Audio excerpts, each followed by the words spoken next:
Father, we are grateful for this privilege of being here this morning. As we assemble together, we ask that you be with us. May our having come here be beneficial to us as we go through life. We pray through Christ's name. Amen. Well, you got a hymnal, and turn to number 26. Number 26.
Will you get a hymnal and turn to responsive reading 599?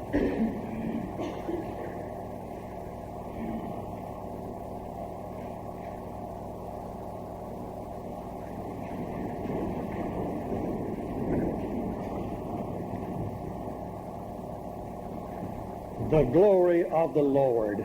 I give thee thanks, O Lord, with my whole heart.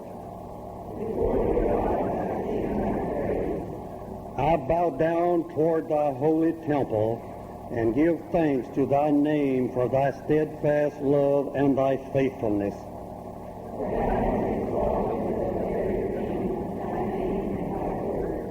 On the day I called, thou didst answer me. All the kings of earth shall praise thee, O Lord, and they shall sing of the ways of the Lord. For though the Lord is high, he regards the lowly. Though I walk in the midst of trouble, thou dost preserve my life.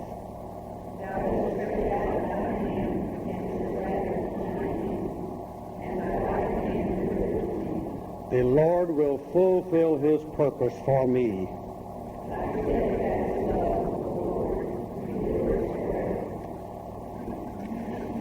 Let us use the Apostles' Creed, number 738. I believe in God the Father Almighty, maker of heaven and earth, and in Jesus Christ, his only Son, our Lord, who was conceived by the Holy Spirit, born of the Virgin Mary, suffered under Pontius Pilate, was crucified, dead, and buried. The third day he rose from the dead. He ascended into heaven and sat at the right hand of God the Father Almighty. From thence he shall come to judge the quick and the dead. I believe in the Holy Spirit, the Holy Catholic Church, the communion of saints, the forgiveness of sins, the resurrection of the body, and the life everlasting. Glory to the Father, and to the Son, and to the Holy Ghost, as it was in the beginning, is now, and ever shall be,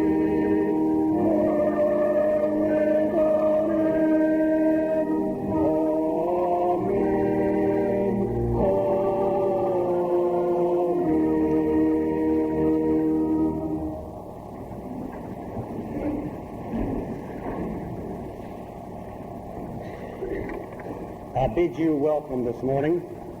And if you see this thing sitting here, Larry particularly requested that I make a recording of the service this morning. I don't know what he wants for it, and maybe he thinks that'll be instrumental in him using it to get a raise. But anyway, I'm glad you are here. I had vision in my mind just how many would be here this morning, and I must confess it is more than I expected. Going back to the old adage that when the cat is gone, the mice will play, or when the preacher is gone, the people stay at home, has not worked exclusively here. So I am glad to see you here. If you're a visitor, we're particularly glad to have you too. When Larry told me last Sunday morning, that he was going to be gone this week on vacation, and wanted some help for this morning, I says, well, I don't know where you are going this week, and I don't want you to tell me.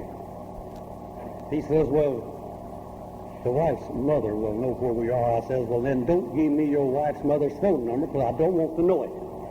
Because I'll promise you that as far as I'm concerned, regardless of what happens in Park Avenue, you will not be called. Well, he was glad to hear that. But we are glad to see you here, and we hope they had a good vacation this week. I have been given a few notes that I have tried to interpret, and one of them specifies that Tuesday evening at 7 o'clock at this church will be a workshop by the Evangelism Committee. If I've quoted that wrong, well, you'll have to pardon my reading, but that's the way I read it. Another announcement, this comes from a worker in the Nicky Cruz outfit, that they want, if they can get them, at least 3 ushers from each church. That is for the 3 nights of the service. And there will be a meeting at the Catawba Gym tomorrow night to have a little study on that thing. Then also they're wanting some counselors for this service.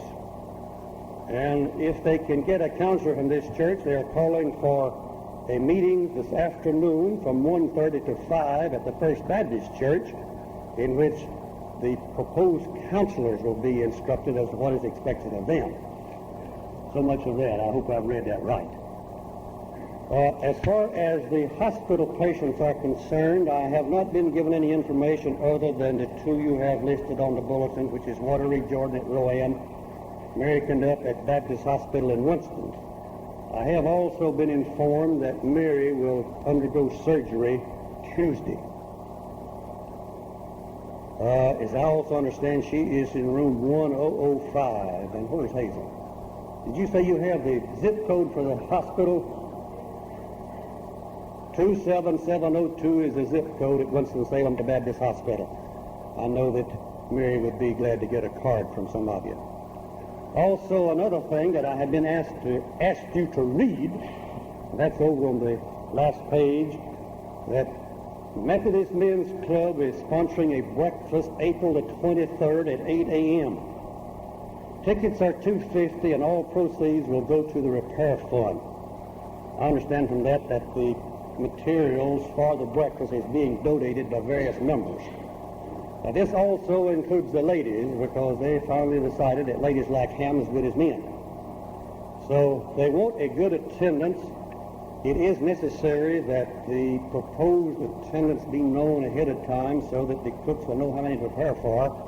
So Hazel's class, the men of Hazel's class, are selling tickets. And Ray just informed me as I came in to remind anybody that was interested in a ticket to see some man of Hazel's class to get that ticket, that this program might be a success. Any other announcements, you will find in the bulletin other than what has been handed to me. It usually is custom when there is a visiting speaker or a lay speaker, maybe to give a little introduction. I'm not going to do that this morning, yet I feel like that I could give a pretty good introduction for the speaker this morning, but on second thought, that introduction might not be suitable and appropriate, so we're going to pass it up.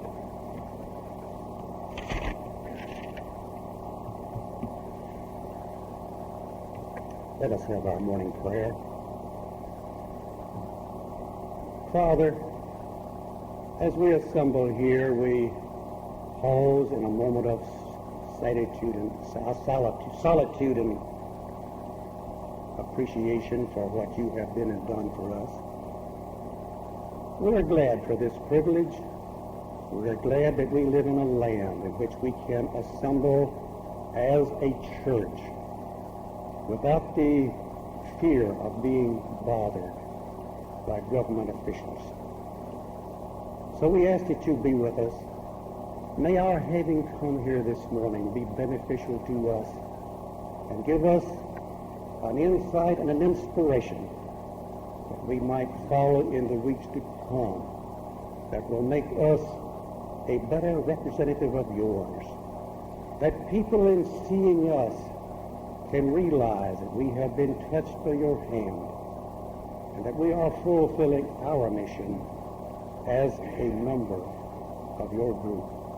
So we ask that you be with us. Be with the sick of our congregation, and we realize that there are several. Be with the families of those that have experienced death in the family recently. There are so many things, though, that we can be thankful for, yet we feel like that we need your help. So be with us. Be with our pastor as he returns to us this coming week. Hopefully he has had a relaxing week, and that he can come back to us feeling that it has benefited him, that he is better prepared and more inspired to lead us. And we ask that you be with him. We pray through the prayer that Jesus taught us. Our Father, who art in heaven, hallowed be thy name. Thy kingdom come, thy will be done on earth as it is in heaven. Give us this day our daily bread, and forgive us our trespasses, as we forgive those who trespass against us. And lead us not into temptation, but deliver us from evil. For thine is the kingdom, the power, and the glory forever.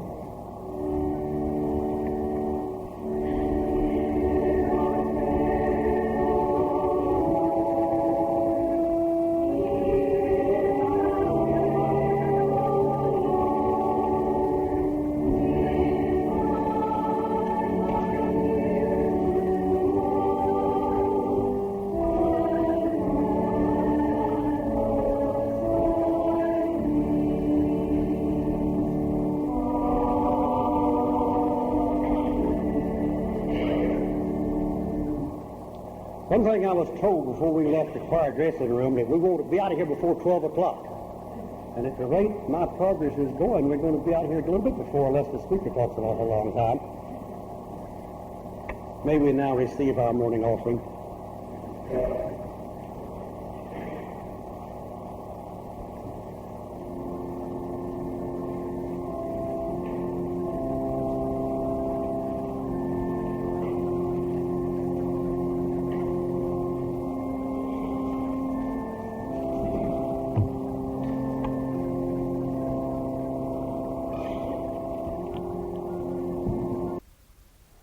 We were in a campground in Virginia when Elvis Presley died. When our neighbor next door told us the news, I made a not too complimentary remark. I saw the man bristle, and I realized that I had blundered. At my age, I guess I was just out of touch. It was only after his death that I came to understand how Presley was adored, idolized, and practically worshipped as the king. The masses turned out in a great demonstration of hero worship. Please don't misunderstand me here. It is not my purpose to be critical of Evel Knievel, Richard Petty, or Elvis Presley. But I do state most emphatically that young Americans need greater heroes than these to inspire them toward greatness. We still have our heroes, but most of them may never make the headlines or appear on the TV evening news. They may not perform spectacular acts, but they are the soul of America. In high school, I had for my science teacher one of the loveliest Christian women I have ever known. Her name was Cynthia Lord, and I thought the Lord really did the right thing when he shared his name with her, for she deserved it. At this time, I was living in the dormitory at Pfeiffer College. It was then known as Mitchell Home School and was a high school. Now it's Pfeiffer College. So this gave me an opportunity to be with Miss Lord much more than an average student in public school.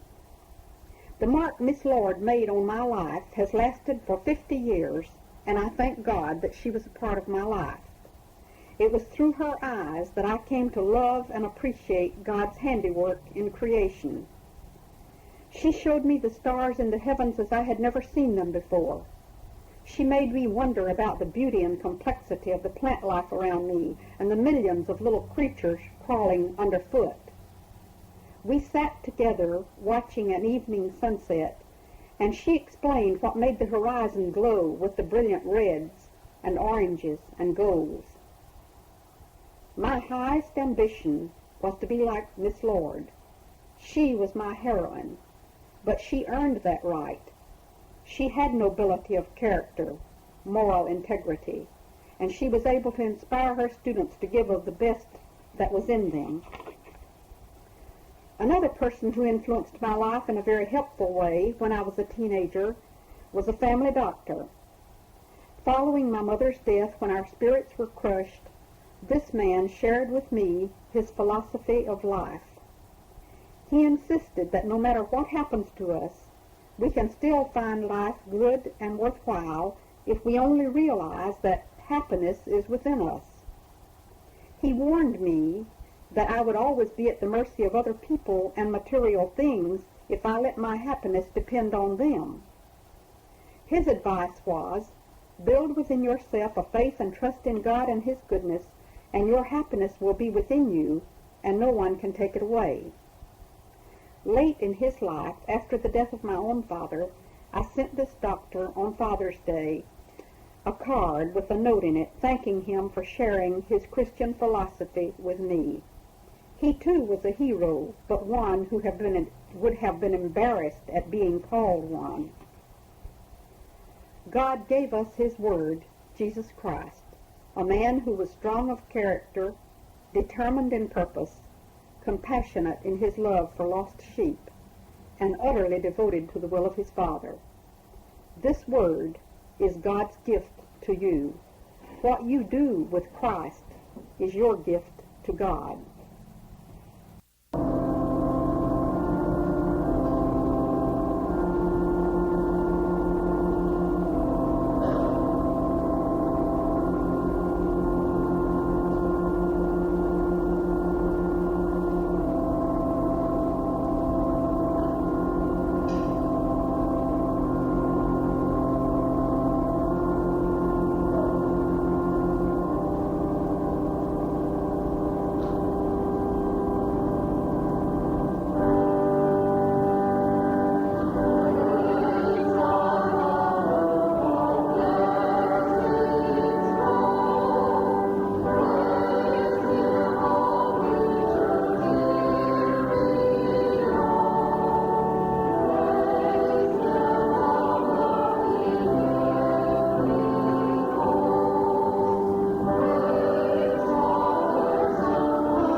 Franklin had me a little nervous about that introduction.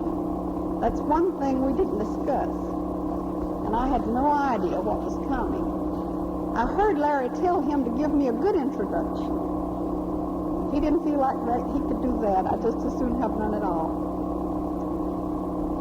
We have in our congregation this morning one bunch of people who are used to talking back at me when I speak. Now, if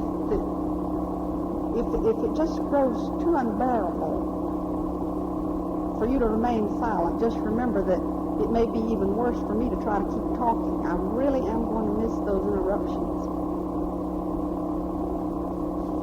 For some years, I had hoped that the time would come when a woman would be asked to fill the pulpit of this church as a lay speaker.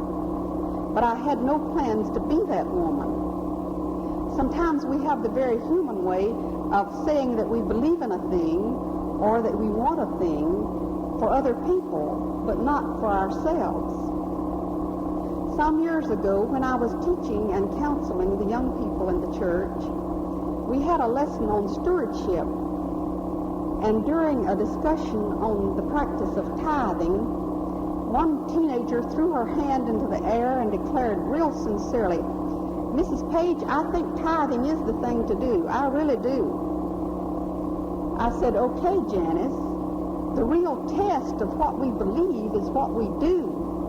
Now, if we really believe in tithing, we practice it in our own lives." And Janice said, "Oh, that's not what I meant. What I really mean is I believe in it for other people, not for myself."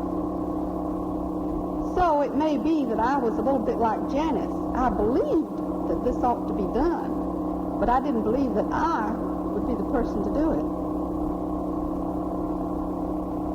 Let me assure you that what I think about this matter has nothing to do with woman's lib. I am not a woman's libber. I still wear all my clothes, and I am rather satisfied with being a woman.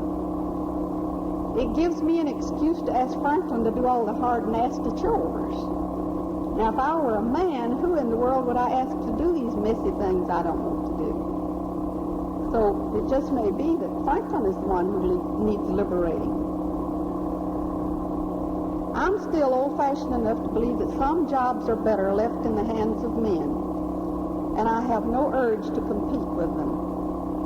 However, in the area of the Christian faith, I do believe that women have an understanding, a moral intuition, and a Christian compassion which places her along with the best of men. So this morning, even though I am a bit frightened, I am deeply grateful for the invitation which Larry has extended to me to stand in for him while he is on vacation. I have a request to make of every woman here this morning. You just better pray that I don't botch this job, or this may be the last as well as the first time a woman is given this opportunity. At least our church bulletin and the notice in the paper were kinder to me than to another one of our Methodist lay women.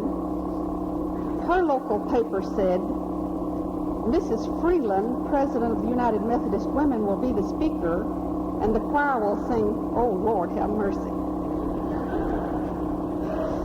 Now, our choir was kind and cooperative, and when I asked that we sing "God So Loved the World," this is what we got. For our scripture this morning, I want to read from the Gospel of John. John is a deeply spiritual gospel, very different from the others. Matthew was a Jew, one of the 12 disciples, who followed Jesus for his whole 3-year ministry, and who became convinced that Jesus was indeed the Messiah who had long been promised to the Jews, and he wrote the book of Matthew to try to convince the rest of the Jews that they should also accept Jesus as the Messiah. Mark was also a Jew, but he was not one of the 12 disciples. He was with Paul and Barnabas on the first missionary journey, and later he spent some time with Paul when Paul was in prison. Mark had traveled among the Romans, and he had come to know the Roman mind and how the Romans thought about things. So his short, powerful little gospel is directed at the Romans. Now, Luke was not even a Jew. Luke was a converted Greek doctor who wrote a very beautiful gospel. Every Christian owes a debt to Dr. Luke for his account of the birth of Christ. And there were in the same country shepherds abiding in the field, keeping watch over their flock by night. Christmas would lose some of its glorious beauty without Luke.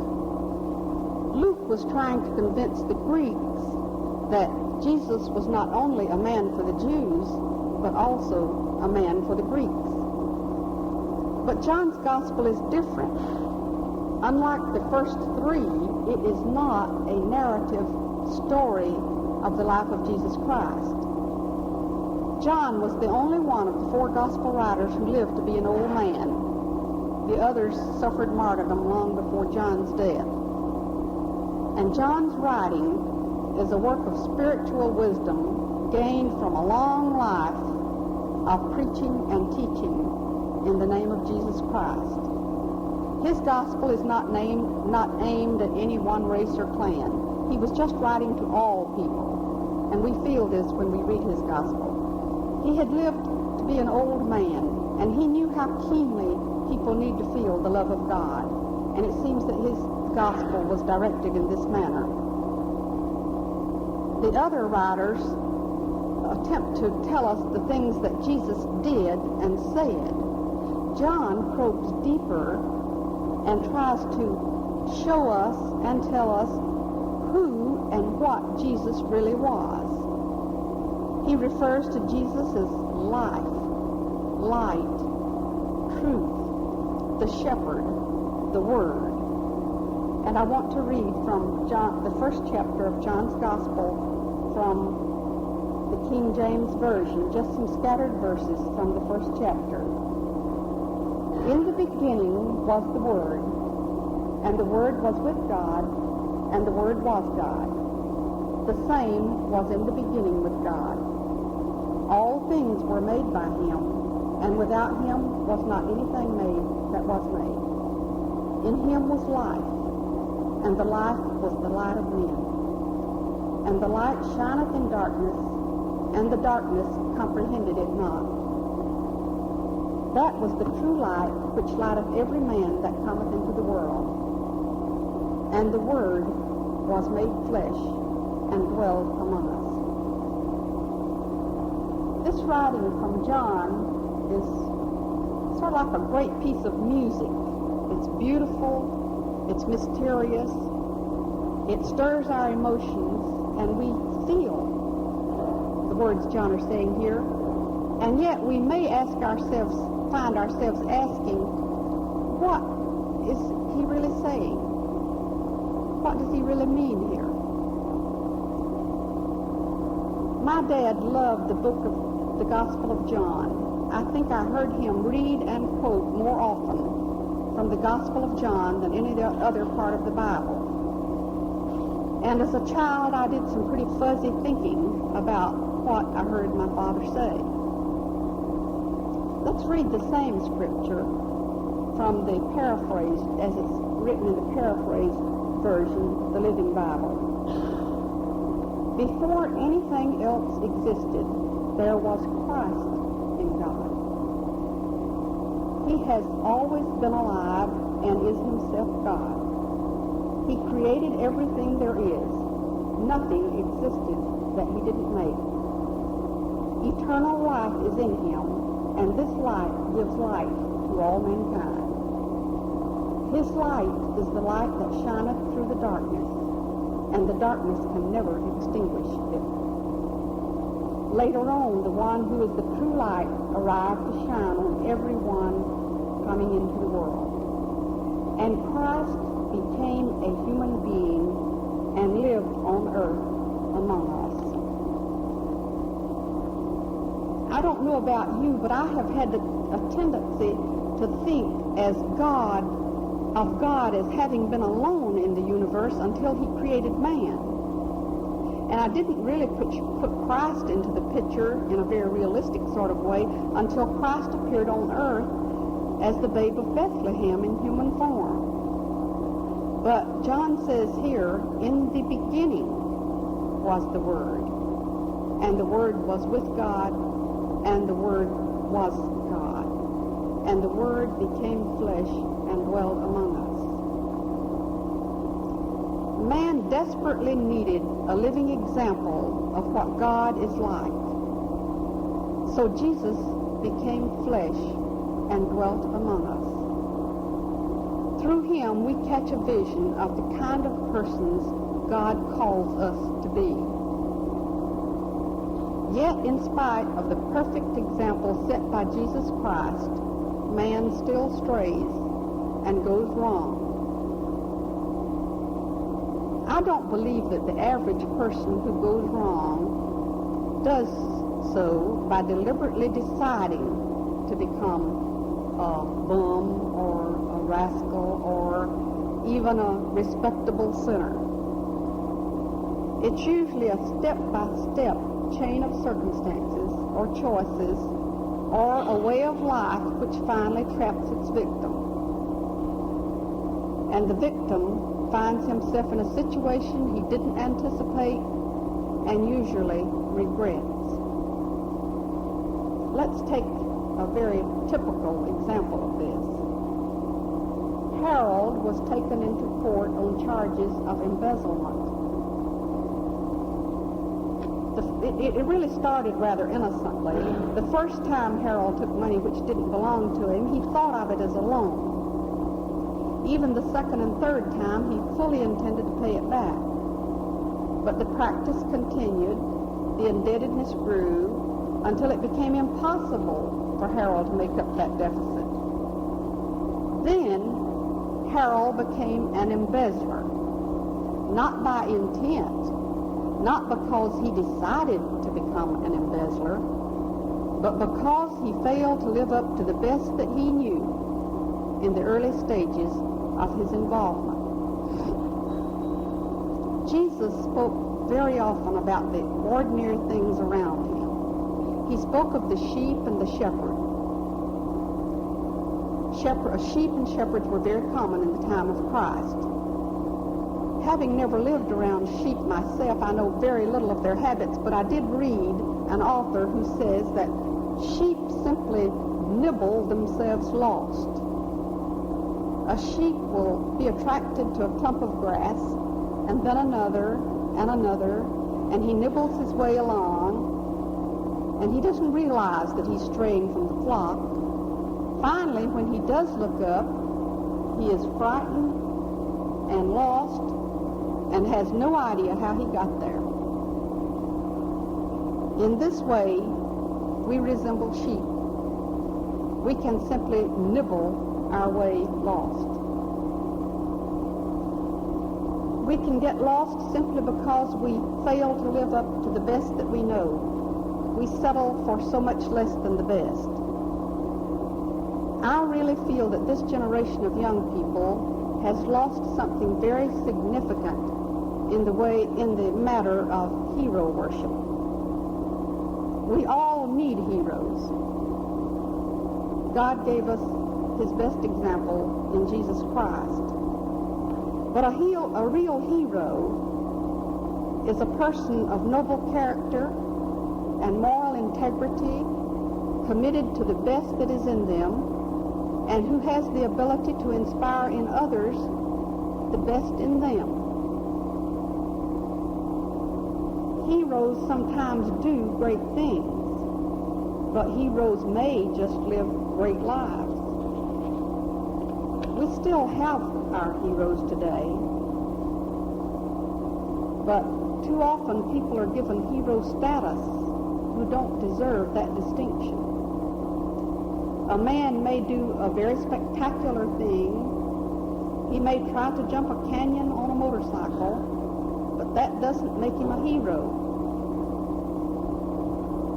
One day a young man with whom I worked came in with a piece of mail in his hand, and he was so excited he literally beamed. He he wanted to share this precious memento with me, but as he handed it toward me, he said, "Now, Mamie, please be careful how you handle this. This is really something." I carefully took his mail into my hands, and I found myself staring at an autographed picture of Richard Petty, race car driver. This was his hero.